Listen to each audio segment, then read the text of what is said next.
Life has always been a challenge. When one has a problem and wishes to solve it, first one must determine what is the root cause of the problem. Simple problems have simple solutions. Complex problems are, well, more complex. An obvious problem with our current financial system is that it rewards greed and corruption. Greed and corruption seem to be everywhere. But are greed and corruption the root causes of the problem, or are they the result of the way the system is built? Logically, one should first ask, are there built-in reasons why the system works the way it does? And if there are, can they be built out?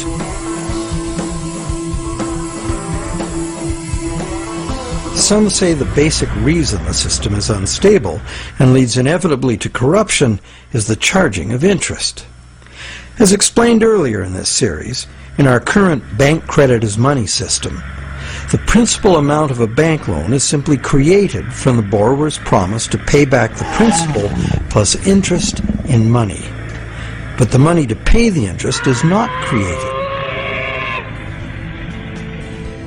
The obvious but untrue conclusion is that it would therefore be mathematically impossible to pay off all debts. Many who call for money reform call for the abolition of interest as the solution to the problem. But is interest really the problem? Yes, there would be a serious mathematical shortage if all loans were concurrent and had to be paid back in one lump sum. That problem might apply to gangland loans and sometimes to farm loans, but that's not how the banking system works in general. Bank loans usually get paid back in a series of payments over a period of time, and for good reason. Money is both a stock, the amount in existence at any one time, and a flow, the transactions over time that the money is used for. Flow works like this. If I, the rich guy, lend you $1, and that was the only dollar in existence, the stock, could you pay me back $100? Well, if it had to be paid in one lump sum, no. That other $99, the interest on the loan, would be impossible to pay. It would be impossible to pay even in $2 payments, because there is only $1 in existence. But if I let you pay me the $100 in $1 payments, magic happens. In fact, in $1 payments, you could pay me back any amount of interest if you lived long enough.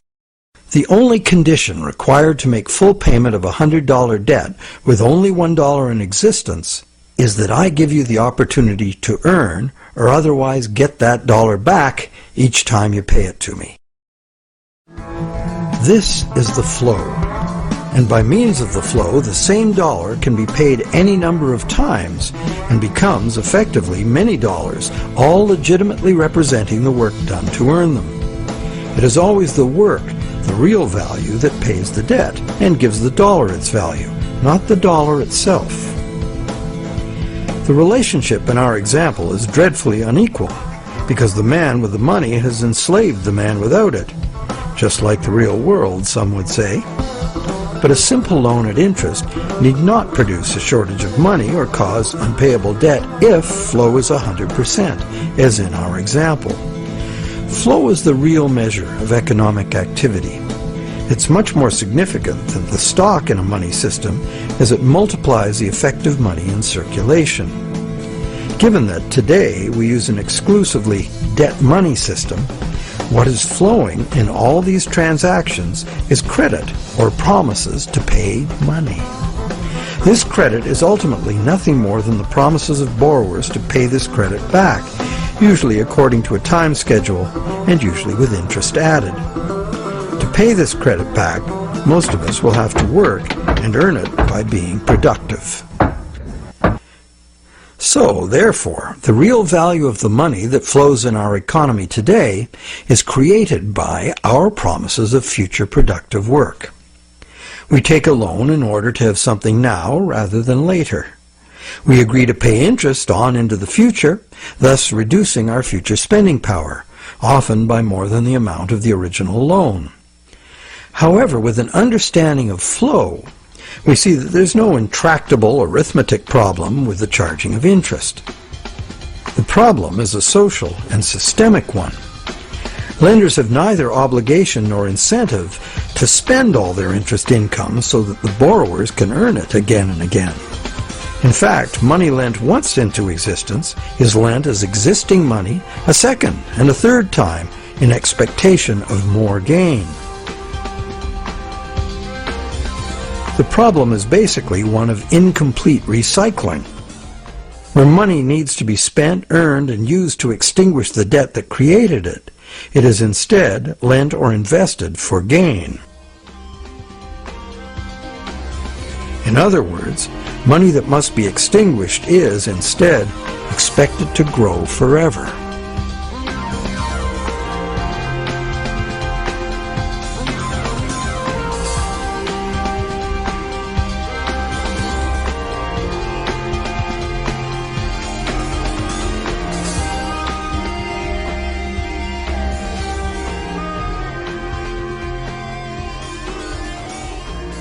Here's another simple example of a basic mechanism inherent to all lending. Let's say I lend you $100 and you spend it into circulation. It eventually ends up in the possession of someone who doesn't need to spend it and decides to lend it instead. Now once again, let's say this is the only $100 in existence. So you have to borrow it from the secondary lender in order to pay off your debt to me. But now you have to borrow it from me to pay the secondary lender. This twice-lent money has become a perpetually unpayable debt. This debt can never be extinguished, nor even reduced without a default. Notice that interest doesn't even enter into this equation. The problem with perpetual debt remains, interest or no. And even if the money itself is of intrinsic value, like gold or silver, or if it is issued by governments as cash, twice-lent money creates perpetual debt exactly the same way.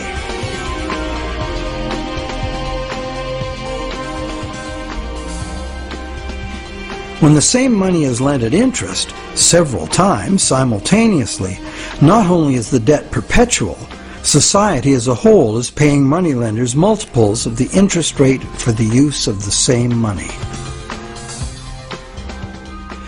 There's an expectation that existing money should increase indefinitely by being lent at interest. But this requires us to mentally divorce the money from the debt from which it came. However, the reality is, every dollar created today has a scheduled appointment to be extinguished as a principal payment on the loan that created it. And that's why debt money can't be separated from the debt that created it. It's like a yo-yo spun out into circulation in the economy for a while and then pulled back in at the appointed time. In order for the yo-yo to be free to return, all of the debt money needed to extinguish the debt has to be available to be earned. The flow must be complete. Can't we just pay off these debts with other money? But what would other money be? Today, the amount of physical cash and coin in circulation is very small. Almost all money is bank credit, debt money. So if almost all money comes into existence the same way, then it's valid to picture each debt money dollar as having its own cycle from creation to destruction. So, the question, can we pay off debts with other money? No, there is no other money, as all of it is similarly committed to debt in one form or another. Therefore, the only way to ensure current payments can be made is to constantly increase the total amount of money in the system. But more money in a debt money system means more debt, so the debt hole in reality just deepens. Since debt is money in this system, it creates the fantasy of wealth for a while, but fantasies must come to an end. The day of reckoning can be pushed back, but only by passing the debt on to generations yet unborn, which is precisely what we are doing now. Government debt piles up endlessly. Corporate debt piles up. Consumer debt, too. As long as total debt keeps increasing, the system can stay ahead of the debt monster. But all of this debt is an absurd fantasy that our descendants will surely never repay. Nor would they be advised to, as repayment of debt would eliminate the money stock and plunge the world into a depression. Once real growth levels off due to the inherent limits of human productivity or the limited resources of a finite planet, this growth-dependent money system can only resolve its impossible arithmetic in a destruction of value. This can either happen through a deflationary spiral of credit defaults and falling prices, or by the devaluation of the money unit. Taken to extremes, either course of events will destroy an economy and even a civilization.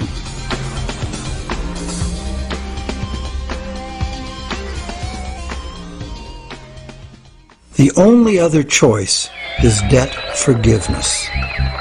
In the ancient world, a regular debt jubilee, society-wide forgiveness of debts, was a common practice to deal with these unavoidable problems with lending.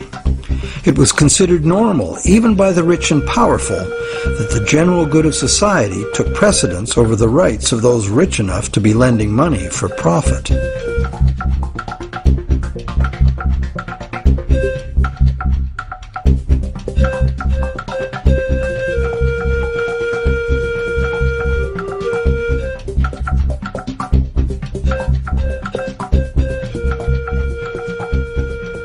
Some say that the money system's problems would be solved if we returned to using gold for money, or silver, or some other limited or hard commodity like oil or energy in general. They argue that this prevents money from being created in excess and backs it with real value. However, it also makes those who actually possess the selected physical substance the only ones with real money. Everyone else would only have a claim on real money. For instance, gold. How would we ever transition back to an honest gold economy with a natural distribution of gold among the population? That's long gone. And why would we want to do that? The gold-based money system is our past. It's how we got to where we are today. Gold is inconvenient, even more so as a barrel of oil. Therefore, whether gold or oil or kumquats, trade will be carried out in promises. The real question is, if we are going to trade using promises of delivering something of real value, why gold? In fact, why any single commodity? At this time in our evolution, doesn't this very old idea of money merit serious re-examination?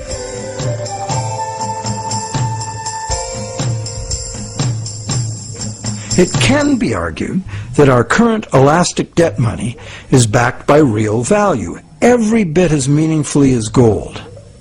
That's because money, most of which is created as mortgages, represents the value of the assets pledged as collateral. So is bank credit money actually a claim on the real estate pledged to create it? Not directly. Bank credit money can be a claim on anything. Now, anything includes the real estate pledged as collateral, so it can be a claim on the real estate that was pledged to create it. So how is a promise of real estate any less valid than a promise of gold? Both gold and real estate can change value relative to other commodities. Neither is a permanent standard. In fact, there can never be a permanent standard of value because value is always subjective and variable. So it would seem that the crucial difference between a claim on gold and bank credit is that bank credit is not a claim on any specific real thing, while the promise of gold is. The promise of gold has to be a promise of a specific amount of a specific real thing from a specific promiser. Isn't that the essential reason why many people would consider a promise of gold the better promise? But that is only true if the promise is reliable and what is delivered is really gold.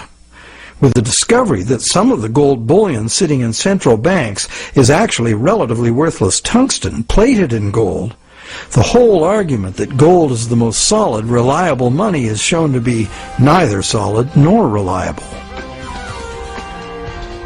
Precious metal is susceptible to counterfeiting, it's heavy, and it's vulnerable to theft. So to return to commerce via the physical exchange of precious metal coins would mean civilization had reverted to a pre-electronic level of technology.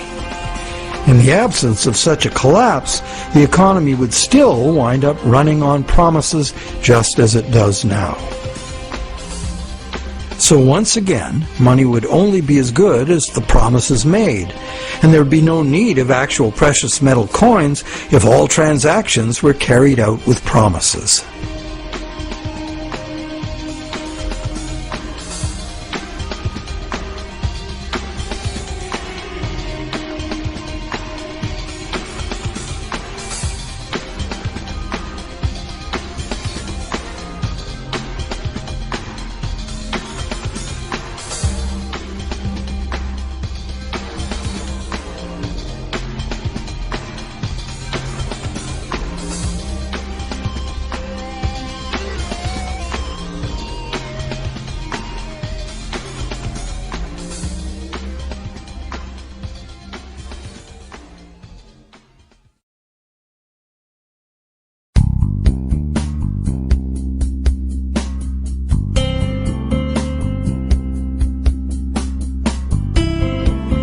The fundamental question is, what does the need for money to enable trade have to do with the amount of some shiny metal there is, or the amount of any single natural resource or commodity, or real estate for that matter? Where is there any meaningful relationship between the functional need for money and any of these things? To answer that question, let's go back in time and find out when money started and why it became what it is today. We know that Stone Age people had money. In the Stone Age, before writing was invented, money had to be a portable object of value, because that was the only technology available. That's why rare shells and stones, from which jewelry could be made, were ideal as money. A rough standard of value for these money objects developed over large areas, enabling extensive networks of indirect trading. This way, people could obtain specialty items not available in their own environment, and look good doing it. The popular concept of jewelry as a store of value has continued to this day. In later agricultural civilizations, cattle were often the standard value objects for large transactions, and salt for small ones. Salt was rare in those days and valuable. Roman soldiers were paid in salt, thus the term salary, meaning payment for services. With the invention of writing, trade in other commodities could be carried out using promises of cattle and salt. The cattle and salt weren't necessarily what was finally delivered. They were just commonly understood units of value in which the real trade goods could be conveniently priced. Written credits were expressed in these two common units, although they represented a variety of real goods and services. This form of money was ideal for local economies, where traders were known to each other and pledges could be collected upon.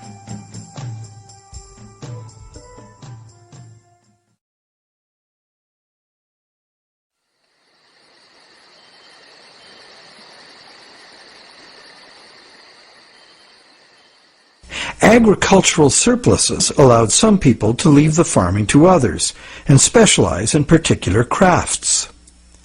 This resulted in improved skills and better tools, and that led to further gains in productivity. This specialization of labor required increased trade, as more people opted to produce a single item of enhanced value. They would then need to trade their specialty for the broad spectrum of necessities that past generations had produced for themselves.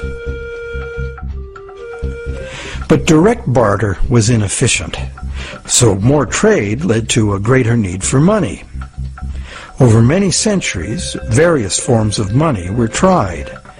Eventually, gold and silver coins proved to be the most useful money objects, because they were conveniently portable and similarly valued across large areas of the civilized world.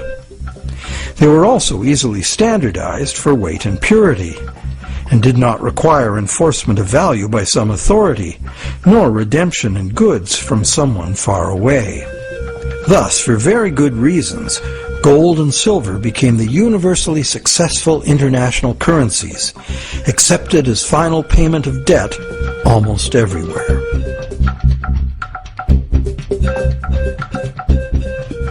The problem with a system in which money is a standard commodity is that it is most efficient when only one standard commodity is used. But if you do that, it makes the value of money exclusively dependent on the quantity of that one commodity in relation to all other commodities. For example, the Spanish thought they would be fabulously wealthy with all the gold they stole from the Aztecs and the Incas, and then turned into money back home. But when the gold got back to Europe, sure, the amount of gold increased, but it didn't increase real productivity in proportion. Fertilizer would have been more useful for that. So because there was no big increase in real stuff to buy with it, the value of gold decreased, and the Spaniards discovered that gold had no absolute money value in itself, as many people had imagined it would. Its value was determined by its abundance relative to the value of real goods and services to be bought. Yet many continue to argue that the value of gold, a luxury item of no practical use to most people, should be the measure of value for all the real goods and services essential to our lives. While some campaign for a return to gold, others mistakenly believe that today's money still does represent gold held in a vault somewhere. That hasn't been true for decades. In our current money system, we use national fiat currencies and bank promises to pay in national currencies as the standard commodity instead of gold. National currencies used to be promises to pay in gold or silver, but way more promises were made than could be honored, so that system fell apart. Today, national currency is just legally enforced money, what they call fiat money. That is, it's money you have to accept because the government says so. To many, this government fiat money is just worthless paper. But is it really? We can pay our taxes with it, and governments, especially local ones, provide essential services paid for with those taxes, like roads, schools, hospitals, libraries, police, and military. So government fiat money isn't worthless at all. Now, it is true that consumers of government services have no individual free market choice as to what their tax money is spent on and what services they receive. In fact, many taxpayers may not want those services.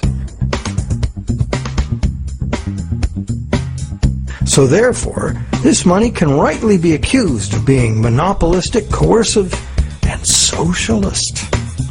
But government is coercive, monopolistic, and socialist by nature, isn't it? What else should it be?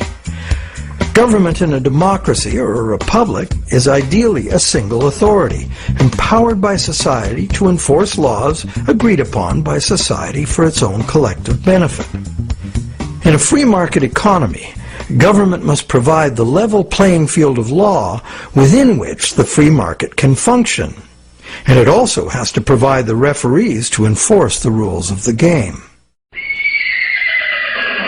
Those who are nostalgic for the freedom of the frontier should recall that the first thing early settlers usually did was elect a sheriff and build a jail and collect taxes to pay for both, for good reason. So government fiat money isn't inherently worthless by nature. Governments at all levels offer vital services in exchange for it. It only becomes worthless when government creates too much of it, which it often does, and for the worst reasons. While many reformers are fixated on the differences between gold and fiat currency, what's more important is the essential similarity.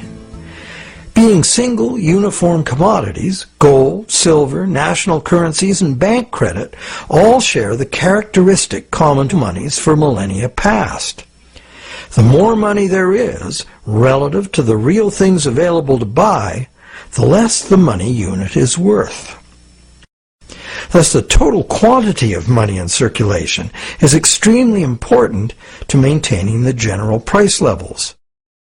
And today, this quantity is largely determined by the demand for new money to purchase real estate and speculative equities. This makes the supply of money for general trade particularly vulnerable to real estate and stock market bubbles.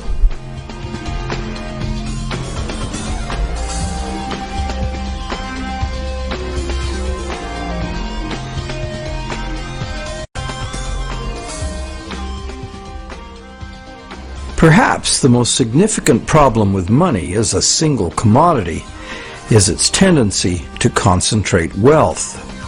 Those who have no money must get it from those who have it to lend. Anyone with extra money can lend it at interest, and if, rather than spending all of the interest, they add any of it to their lending capital, they will accumulate even more money to lend. One reputable study counted all the ways we pay interest, directly on our own debt and indirectly in prices and taxes for corporate and government debt. This was compared to the interest we earn from all sources. This study found that only the richest 10% come out ahead. The next 10% do little better than break even, and the remaining 80% pay more than they receive, the poorest losing out the most. Now, in our current bank credit system, money is created as debt to banks. This debt is required to be repaid to the banks in money, either fiat cash or bank credit. Therefore, the ability of all borrowers to repay depends on the availability of fiat cash or bank credit. The supply of fiat cash is controlled by the nation's central bank, but fiat cash makes up only a very small proportion of money. Usually about 95% of all money is bank credit. And who controls the availability of bank credit? The banks? Well, on the one hand, what the banks can do is constrict the supply of credit any time they want to, with high interest rates or by just not granting loans.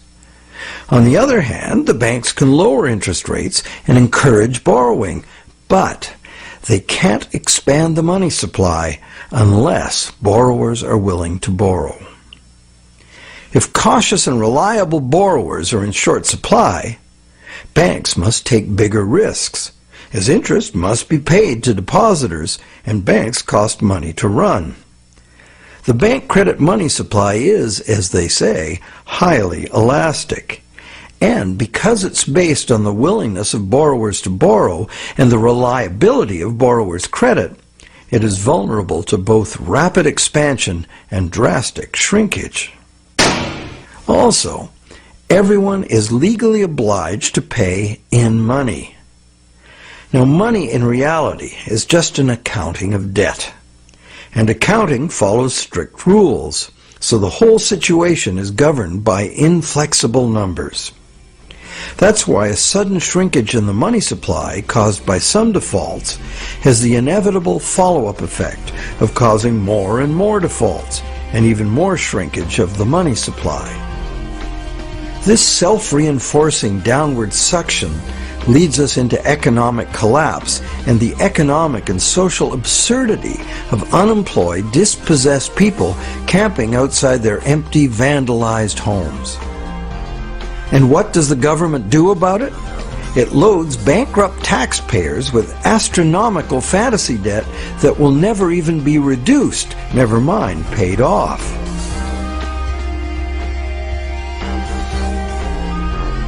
All this is done to fill up the negative balance sheets of the banks with money the banks never had in the first place.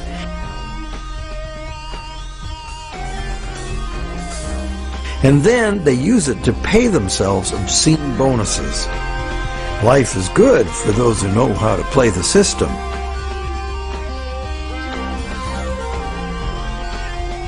The bailout scam was the biggest daylight robbery in the history of the world.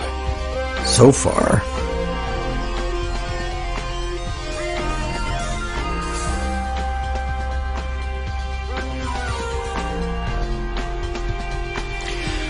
All of these tendencies of the money as commodity system are features of the system itself.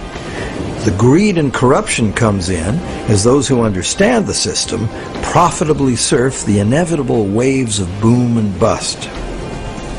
Those who understand the system know what's coming and even precipitate it when the time is ripe for them to take advantage of disastrous mass events for their personal and political gain. But it's the structure of the system itself which gives them the opportunity.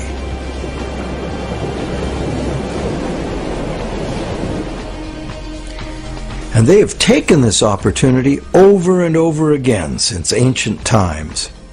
People complain of the injustice, blame each other, blame the left or the right or whoever the scapegoat of choice is. But they never really catch on to the reasons this keeps happening. That's because most of us shy away from trying to understand the true nature of money and of freedom. The basis of freedom is essentially the freedom to exchange goods, services, ideas. If you create something in proven demand, you and only you should have the right and the freedom to create and spend the credit money needed by someone to buy it. Money as a portable uniform commodity was invented a very long time ago. It was the only choice using the technological means available at that time. But times have changed. So why is this outmoded technology still the prevailing concept we have for money? Could we go beyond money as we've known it? Could there be a new basis, a fresh concept, a design that could more effectively address the real purpose of money in the 21st century?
awareness of the need for real change in the money system is growing.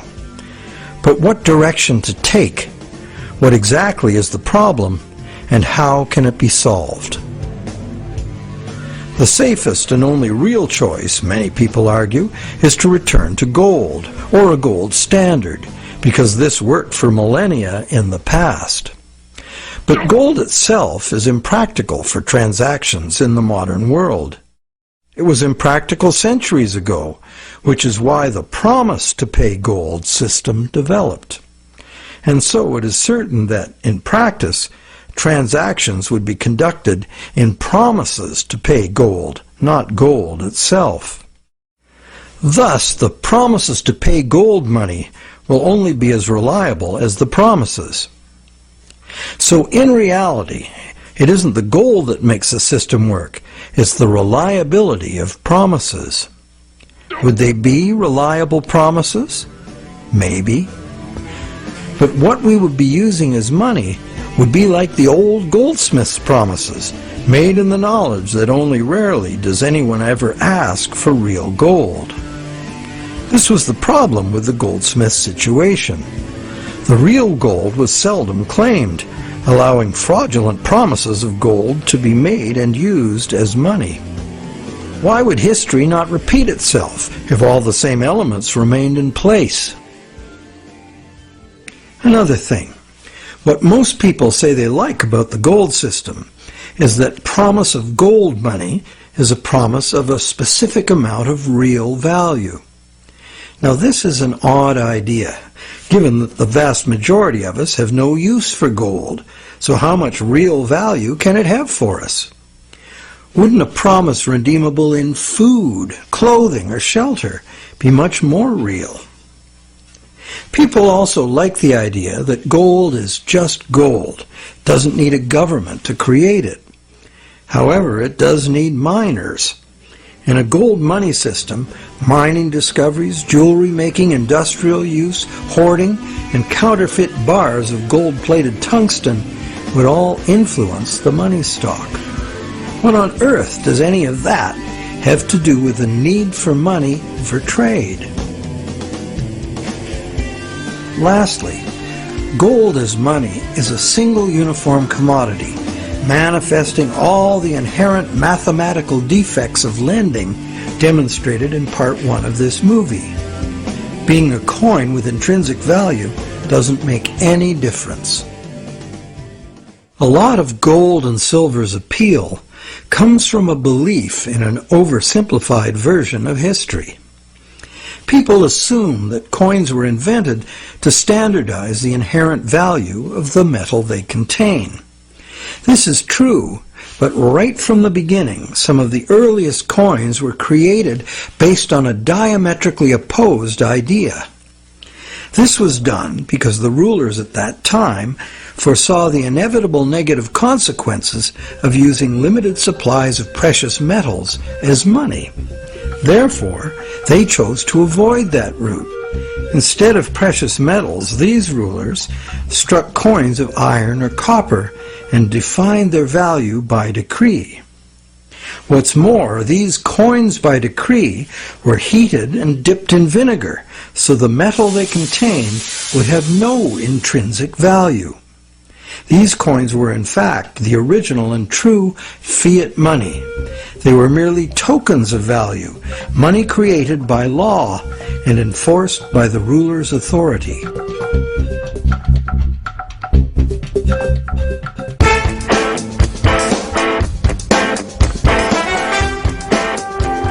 Pure fiat money is the other main idea favored by money reformers. They would restore fiat money to its true status as a national government monopoly on money creation. This current of money reform, in stark contrast to the gold advocates, insists that true money is fiat money by authority of the state. This money is to be simply spent into existence as a promise by the state to accept the same money back in payment of taxes. The taxes are compulsory, and the state also promises to enforce the acceptance of this money in court. These are very reliable promises and can result in very reliable money, if not abused.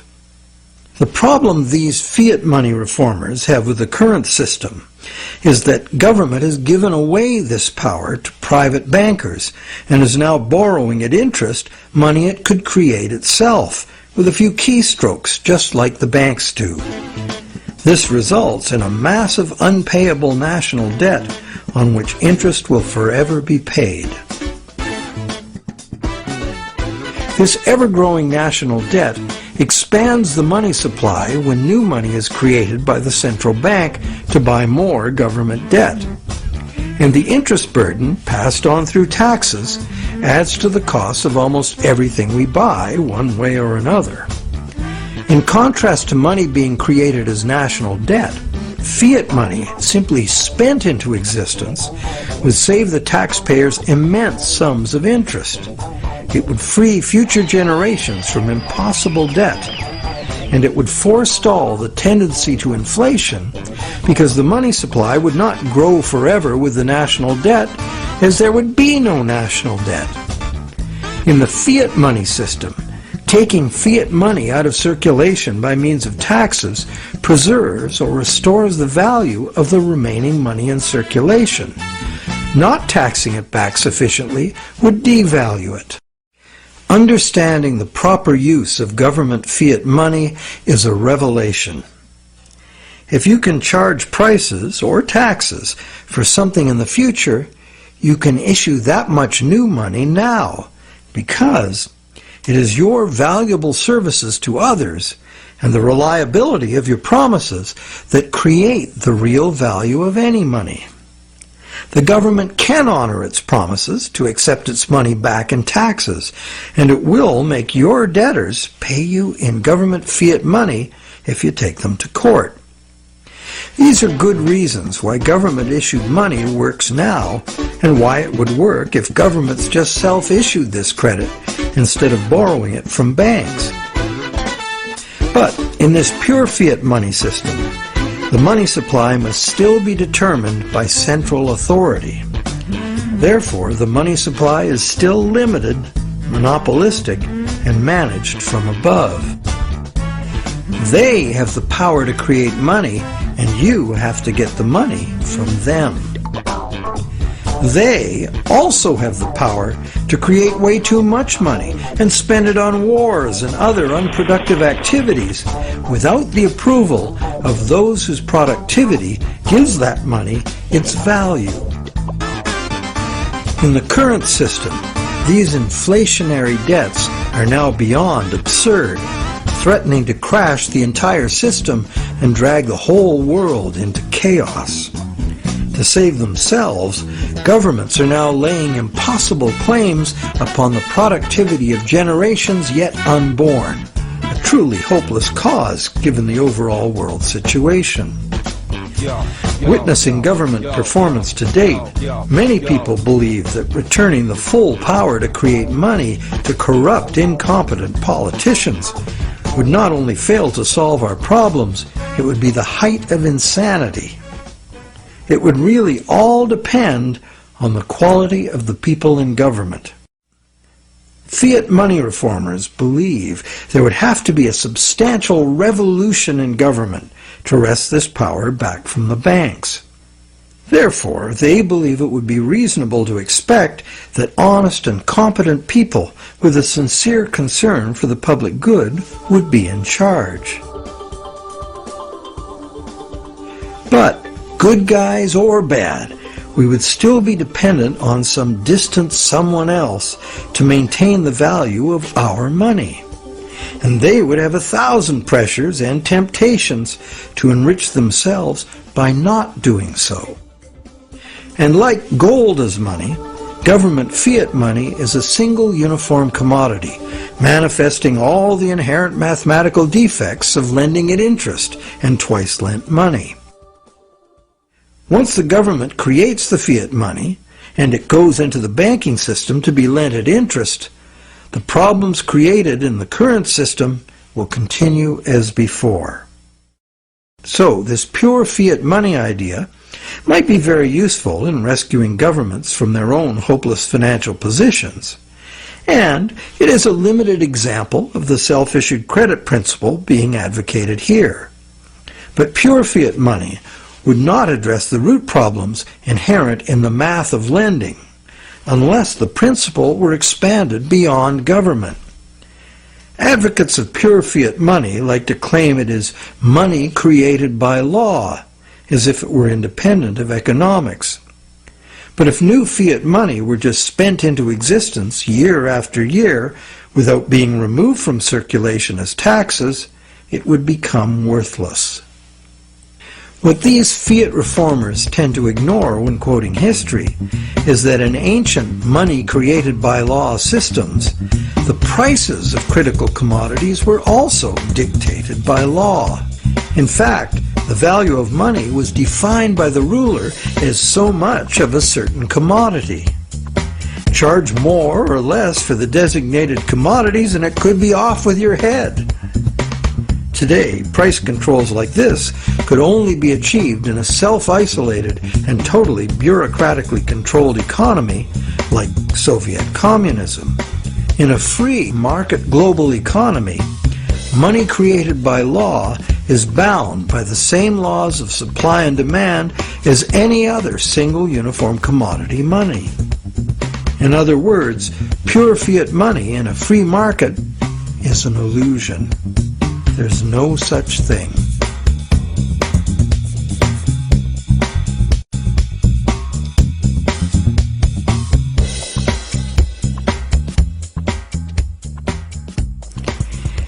In the third stream of money reform are the various types of so-called alternative currencies, all of them based on some concept of money being created as self-issued credit.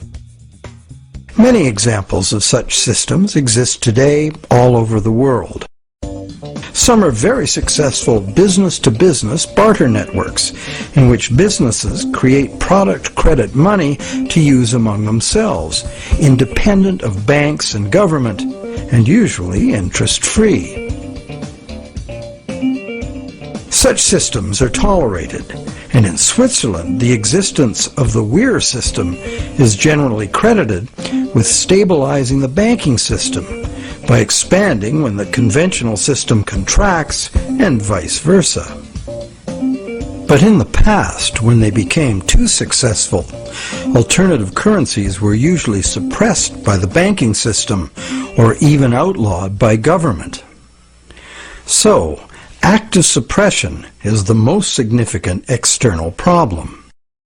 The most common inherent problems with these systems are their limited scope and acceptance, their operating costs, and the unreliability of member credit.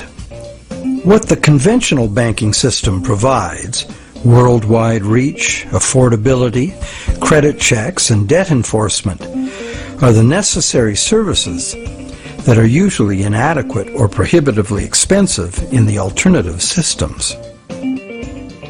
Once the small group of idealistic and honest originators are joined by members exhibiting the full range of human behavior, alternative systems discover they must deal with cheaters. Some are deliberate cheaters, others just not too conscientious about their debts. And at the opposite end of the spectrum are the hyper-conscientious people who won't issue credit because they are afraid they won't be able to fulfill it. A self-issued credit system cannot work if the members are afraid of issuing credit. And that is why it makes far more sense that government and essential industries like farming, forestry, mining, manufacturing, and construction should be the main and widely accepted sources of self-issued credit, not vulnerable individuals trading haircuts for pottery. However, we are talking about creating a truly liberated system of exchange. Therefore, in this proposed new system, anyone would have the freedom to issue credit, because only voluntary acceptance would determine the circulation of it. The costs of accounting in self-issued credit systems could be overcome entirely by emerging technologies allowing the creation of a digital coin. Digital coins could be passed from one owner to another, peer-to-peer, so that no bookkeeping and no third-party involvement, like banks or PayPal, is required. This leaves only the problem of achieving global spread. Thanks to technology again, this could now be achieved at little cost and at the same rate and with the same ease that the existing social networks like Facebook and Twitter have spread. So there is a positive answer to all the questions we have posed in this movie. And there is a solution that has the potential to unite the three seemingly conflicting schools of money reform into one cohesive movement for fundamental monetary change. Because, when examined closely, be it gold, tax receipts, or someone's goods and services, all three schools of money reform are really calling for the same thing. Money that is redeemable for something specific from someone specific. Once one comes to that realization, it becomes obvious that self-issued credit for the full range of goods and services in demand would necessarily include gold, silver, and government tax receipts, as these are also things in demand. We just need to look beyond obsolete beliefs to see the heart of the situation. The all-inclusive self-issued credit system, the basis for almost all so-called alternative currencies, could contain within it both the precious metal and the payable for tax models of money without any contradiction.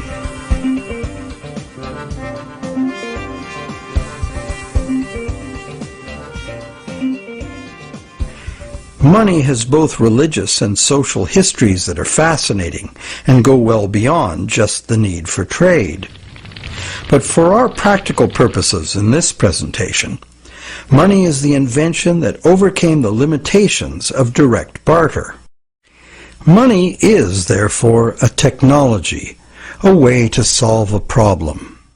Most of us would agree that we have a problem with our money system. This is no surprise once we realize the current system was designed by bankers in their own interest, and governments wanting to pump out artificial money to wage war and pay for it with the hidden form of taxation called inflation. It was not a well-thought-out project of mathematicians and engineers seeking to create a money system for the general benefit of humankind. There are now many people, including mathematicians, engineers, and even cartoonists, trying to rethink money as the need to do so becomes obvious. In this presentation, we've proposed that we return as close to direct barter as we can, because doing so would anchor the money system directly to the real-world things we want to exchange. The destructive flights of fantasy money that have brought the current system to its breaking point would not be possible. Self-issued credit is not a new idea. It is, in fact, an idea as old as numbers and written record-keeping. That is very old. However, only with our new technologies can it finally achieve its full potential as an international medium of exchange. And this transformation is already underway. Extensive electronic barter networks, some with their own currencies, exist among businesses right now. These could grow into a new global money system. In Canada, Canadian Tire money has been a self-issued credit for goods currency for decades. This money is redeemable for merchandise at Canadian Tire stores only, but is widely exchanged as payment by third parties because almost everyone eventually buys something at Canadian Tire. Like air miles and other bonus point systems, it is only a customer reward program at present, but anything that can serve the purpose of money can be money. Private enterprise self-issued credit money already exists in several forms all over the world, and more private enterprises are going in this direction. Money becomes money by acceptance. So one could say, the path to freedom lies before us if we can only accept new and broader ideas of what money is. Looked at logically, why wouldn't a legally binding contract for delivery of specific goods and services from a specific supplier be much more acceptable as a medium of trade than the much abused government bank monopoly money we are using now? And does it not seem natural and logical that the source of money should be the same as the source of real wealth, the productive members of society? And does it not seem natural and logical that the value of anyone's credit should be determined solely by their own proven success at living within their means, no one else's? And does it not seem natural and logical that the value of what we have earned with our work and productivity should not be susceptible to being destroyed or stolen by the gambling of some very greedy people? We hope that watching the Money is Debt series has given you insights into why our money system functions the way it does. We also hope that we've demonstrated how a return to gold or a switch to any single uniform commodity as money does not solve the fundamental problems with money.